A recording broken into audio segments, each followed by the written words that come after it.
సరదాగా అమెరికా వెళ్ళొద్దాం, మన పిల్లల్ని చూసొద్దాం, మన బంధువుల్ని చూసొద్దాం, అలాగే దేశాన్ని చూసొద్దాం, లేకపోతే తానాకి వెళ్దామా, ఆటాకి వెళ్దామా, లేకపోతే ఇంకో దానికి వెళ్దామా అనేటటువంటి స్టేజ్ నుంచి అమెరికాకి వెళ్ళడం దండగన్న దశకి మనం వచ్చామా, లేకపోతే మనల్ని రానియకూడదన్నటువంటి దశకి అమెరికా వచ్చిందా అన్నది పక్కన పెడితే అమెరికాకి భారతీయుల ప్రయాణపు సంఖ్య తగ్గిపోయింది.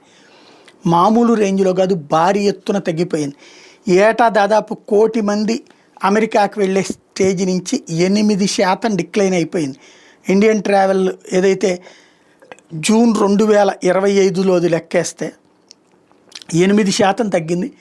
2001 సంవత్సరం తర్వాత ఇంత తక్కువ సందర్శకులు, ఇంక్లూడింగ్ కరోనా టైంతో కూడా కంపేర్ చేస్తే ఇంత తక్కువ సంఖ్యలో సందర్శకులు అమెరికాకి భారత్ నుంచి వెళ్తున్నది ఈ మొన్నటి జూనేనట.